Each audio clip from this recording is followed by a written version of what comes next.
Hello everybody, welcome back to Batty Bloomers. This is Janelle, and I wanted to show you an ugly part of my garden. You get to see it all. I don't hide things from you. Maybe I should because it's ugly, but this area I hate. If I back up and show you, it's just ugly. I made a little wattle fence here, which I need to add more sticks to it, the woven part. So I was trying to make it pretty. But the grass grows here and it's just not pretty. This gets muddy because we walk here, and I don't like the steps. They're too steep. And they're slippery when it gets wet, like really slippery. And then this thing is slippery, and this was my husband put down to combat the mud, but that is also slippery when it's wet, and we have both slipped on it at different times, and I've also slipped on the steps. So I can't do anything about the steps right now. We're not ready to change those out because I do want them changed out. I want them to be more shallow and not as steep, and I would like to use the decking boards we used on the porch, which are that composite sort of plastic recycled stuff. And however they make them, they put grooves in it to look like wood, but it's not slippery when it's wet because I've tested it. So that's what I'd like for this, and that'll be expensive, so it'll be a while till we get that done. This over here is my potting bench. It's a mess right now because of, well, it just is a mess. But so I hate this grass here, and I don't want it here. So my plan is to use this edging, which I'm not wild about edging, but for what I want to do, I think it's going to work well. So I want to edge from like here and bring it in, and then actually I want to go the whole way down and make a path down to those stones. And that's why I need the edging, because I'm going to use these type of pebbles, like river rocks, to hold the stones in. And I'll also put landscape fabric down to keep as a weed barrier. So that's the plan. And then that's what I would do the whole way up through here, is do a weed barrier with those pebbles. The only thing is we have some of those pebbles left, but we can't get any more from the place that we got. So we have to either look around, or I don't think I'm going to have enough for this whole area. But anyway, so this is a cold frame my husband and I built a couple of years ago, 3 maybe years ago. I think we actually built it on Christmas Day or the day after or something. And it did serve me well, but you can see it's in very bad disrepair. The glass has come out. It grows weeds in it, even though I have a weed barrier down. And it's just an ugly area. And I'm sick of looking at it because we use these steps often because my secret garden is right here. So the plan is I'm going to pull this up out of there, and I think we can repair it. So I don't know if I'll keep it here and move it forward a little bit or what, but I have bought some plants, and one of them is going to go here, and I'll show you those. So this is going to get revamped totally, but today I'm just starting by planting one of the plants I bought, and that would be this apple tree. This is a Blushing Delight urban apple, it's called. It was expensive, but the magazine I ordered it from had a sale going on, so I thought, well, this is the time to buy it, I guess. And it's I forgot to look at how tall it gets, but it gets 2 feet, no more than 2 feet wide, and I think only like 15 feet tall, 15, maybe 20. I think it was more like 15. So that's going to go here, and it'll just be this columnar apple right there that will have the scent of the apple blossoms. And I have a crab apple there behind those weeds that will help pollinate it, because you need more than one variety of a lot of fruit trees, most fruit trees, to have them give fruit well, because they pollinate one another, or the bees pollinate them or whatever. And I do have some apples over there. And there is a crab apple in the neighbor's yard way over.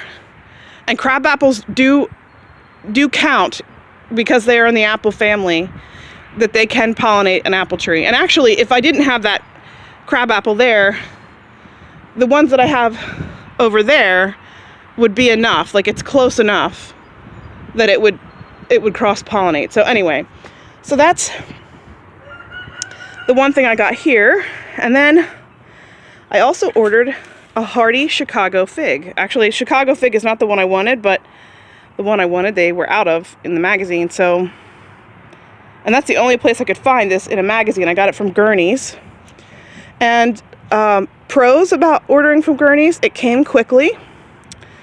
The cons were that this was broken. There was about 3 inches here that was broken off, and I had to cut it again. And I didn't think it was packaged well.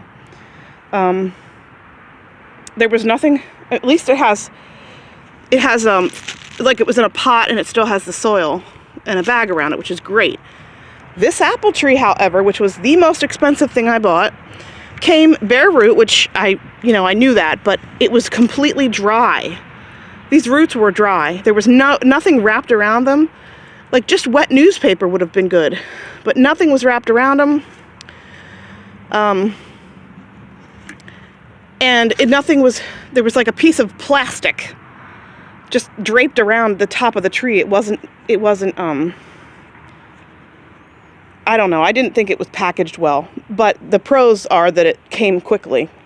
I know I have ordered from magazines in the past, and it took forever to get here.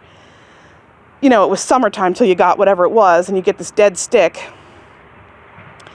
So I'm glad I got them early, because I can plant them while they're still dormant. And when they wake up, then they'll be in place and be okay. Okay, the other thing is I went to Tractor Supply last night, which was probably a mistake, because they have seeds and trees and bushes, and I couldn't resist. So I bought this Lakemont grape. It was $9. And it's a fresh eating grape. It's a white grape. You can also make juice with it, or wine, which I have no idea how to make wine, but I wanted some fresh eating grapes. And so I got that. That's what it looks like down there. And then I was thinking about it, and I'm like, where am I going to put this grape? And I'm laying in bed last night trying to think, where am I going to plant this? I got to plant it tomorrow. And I thought, oh, I could put an arch up down by my vegetable garden. And then I could plant it on one side of the arch. And then I thought, well, I need another one for the other side of the arch. So I talked to my husband, and he's like, yeah, are you going back to Tractor Supply? I said, I think I am. So I went back, and I was going to get another Lakemont. But then I thought, wouldn't it be nice to have another kind of seedless grape? We already have 2 Concord vines. They're actually my son's.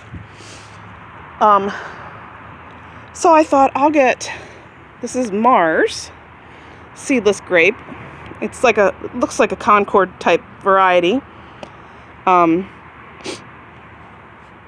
it's seedless. As you know, Concord grapes have a big seed in the middle, which, I mean, they're okay to eat, but like, it's not my favorite thing to try to eat a grape seed. But so now I have 2 different varieties to go over the new arch that I'm going to put up. And then I also ordered onion sets, which I'm hoping to get in the ground today. We'll see how that goes. I don't know if that'll happen today or not. I also got at Tractor Supply, when I went back, I saw they had asparagus crowns, and I have a strawberry bed. I'll show you where. Oh, I don't know if you can tell, it's too far away, but it's down there somewhere. And I have strawberries in it, and I'm going to take those out, and I'm going to make an asparagus bed out of it and put my strawberries elsewhere.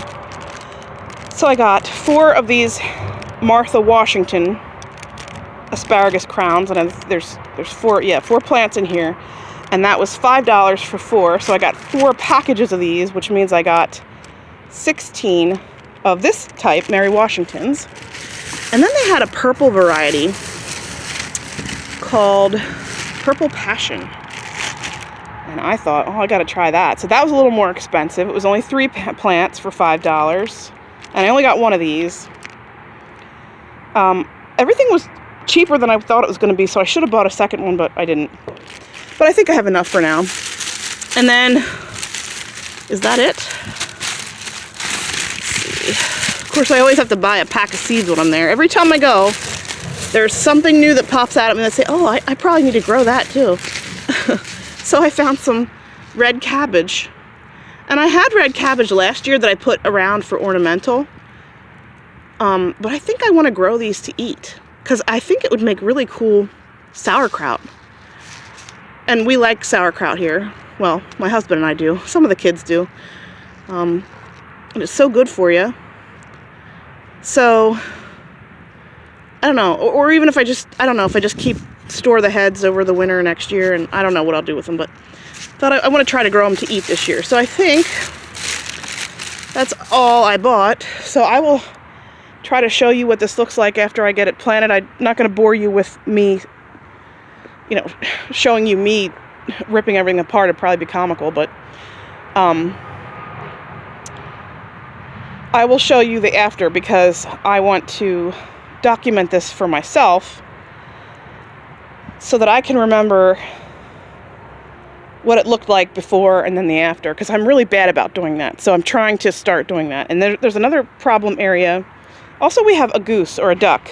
It's a type of goose, but everybody calls it a duck, that uses this area as her bathroom, and there's feathers everywhere. So anyway, she's a problem. But this area always gets really weedy, and I have a rose growing up here, but it's doesn't do great. Probably doesn't get enough sun. And I tried planting things, and either they fall out into the path, or it just gets weedy. So I'm not sure what to do. I'm thinking about some sort of an evergreen that will stay skinny and tallish, but not super tall. Tall enough just to kind of hide this a little bit. This is supposed to be my secret garden, and you can see right in. So that's not great. Let's see. I'll show you where I'm going to plant the fig yet, before I start working. So the fig is going to go back here in my little Mediterranean courtyard. This white rose loves it here, but it's coming out. So I have to chop it back and dig it out, and that's where the fig's going to go, because it is a hardy fig. I think it's down to zone 5, and we're in 6B. So it should be okay, but I've never had a fig before, and in my mind they're, like a warm weather thing, and I'm a little worried about it. So because of the protection of the greenhouse and the house, I thought this corner would be great. It gets hot sun in the summertime. It's south, it's facing that direction, so it'll get a lot of sun. It'll be warm. And in the winter, it will be protected. As you can see, haven't cut back my butterfly bush yet. So that kind of helps in the winter time. I'll cut it back now here that it's springtime, but I leave it. I need to cut my clematis back too. That's a mess. Anyway, so that's where the fig tree is going to go. And I will show you that when I have that finished too. I'm hoping to get a lot of this done today, but I'm feeling like maybe I won't. We'll try. All right, so I'll be back in a second to show you what I've done. So I wanted to just show you, this is the spot where the cold frame was. I'll back up here. You can see it's a little bit cleaner now. And I wanted to show you the dirt that I'm dealing with. It's got coal in it because our house at one time had a coal furnace. So and it's like fill. This is like fill dirt. You can see it's not great. And what I've heard from mostly British gardeners, and that's who I trust because they're much more passionate about gardening, you're not supposed to put real fertile, like compost in the hole when you're planting a tree, because the roots will just grow around and around and around, and then it'll eventually die. It won't try to go out into the surrounding soil. So I'm gonna mix in a little bit of this potting soil that's, it's old, doesn't have any nutrients really, but just to give this soil a little better composition. And then I will put something on top, mulch or mushroom soil when I get it. I don't have any right now, but so that's the plan, and I'll show you when I have it in the ground. Well, I guess I should get some water to water it. Oh wait, I have water. It's in a bucket somewhere. There it is. Okay, so I'll show you in a second. Okay, so I got the apple tree in place. There it is. It's about 3 feet tall now. You can see the water is not draining very well. So I'm going to have to watch this, because I don't want it to rot out the roots. So that makes me a little nervous. But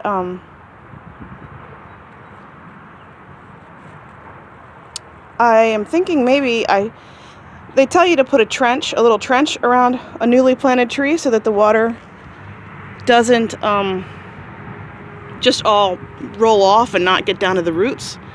But this water is not going down, and that is not good. So I don't know. I'm not sure. I almost think it would be better to have it level rather than a trench because of the bad drainage. I'm not really sure yet. We're supposed to have rain tomorrow and I think next week, so we'll see. I'll just keep my eye on it, I guess. But there it is, my Blushing Delight apple tree, and it'll grow up and just kind of make this area pretty. We need to put lattice backed with this oh my word, what's it called? Landscape fabric. That's what we have on the other sides of our porch. Not just the lattice, because we lived at a previous house where it was just the lattice and weeds grew up in there and it looked awful. So I back it with the landscape fabric, and we never finished it. So underneath my potting bench is open, and underneath the steps here is open, and actually under the steps weeds grow. I don't like that either. And we have to leave a little spot, because if you can see, our one duck comes up here for shelter when the weather's bad. Otherwise she's down guarding the other ducks. But when we have bad or really cold weather, this is where she comes. There's like a little nest back in there that we put straw for her. So we'll have to leave her a little doorway. But we don't really want this open. At least I don't. I think it looks ugly. So anyway, that's that tree. Now I have to dig out a rose bush and trim it back and put in the fig tree. So I will do that next, and I'll show you that when I have the tree in place. Okay, so this is where I'm going to put the fig, and I was going to dig out this rose bush, but I'm thinking if I keep it smaller, keep it trimmed and a lower, I might try it in there, and then if it gets too big, I'll take it out. But this is where I'm going to put the fig, and I do need to backfill there a little bit of compost. So I'll put it there. I'll cut this back and just keep an eye on it, and then if I feel like it needs more light or more room, I will take this rose out, because it is sort of I guess it's a shrub rose, I don't even know, but maybe it's a rambler. It gets pretty big, so I'll just give it a try. This is where my fountain goes. Part of it is in the basement. I have to scrub it and fix it. That's the top part of it. And look at the crocus. Aren't they pretty? A little bit of color. They always are out at the end of February, early March, and they're so pretty. So, okay, I'll just keep you updated. Okay, so I've cut the rows back, and there's the fig tree.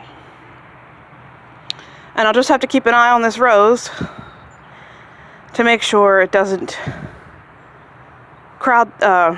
shade that too much. At some point, though, it's going to get bigger, obviously, and you might say, why would you plant a tree next to your greenhouse? Well, you only want the sun in the spring in your greenhouse. Like in the summer, people put shade cloth up, and I actually bought some burlap sort of material to put on the roof inside during the summer.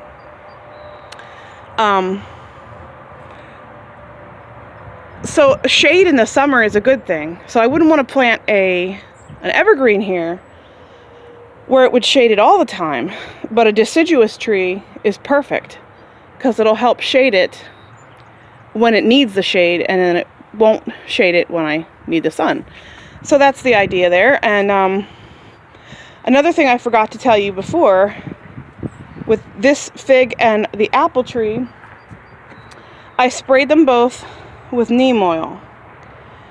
And the reason, I don't really like to spray things, and this is supposed to be for organic gardening there at the bottom. And the reason I spray them, though, is because I don't know what they had, like wherever they were at, whatever nursery or warehouse or whatever. And I've had issues with plants that I've bought before from greenhouses, so they're not immune to disease and bugs just because they're a greenhouse. That probably makes them more susceptible, actually. So, anyway, I spray them with neem oil. Maybe eventually I won't have to, but for now, this is the time when you're supposed to do it on your fruit trees, late winter like this, and hopefully that will keep them healthy, and just kind of a preventative measure against bugs and leaf rust and things like that. So anyway, so I hope you liked this video. Sorry if it was a little long and I rambled. And I will probably do a separate video planting the asparagus because I'm not actually ready to plant that yet. I have to clean out the strawberry bed first, so that hasn't been done. So I'll let you know when that's ready to go, and I hope you enjoyed this, and thanks for watching.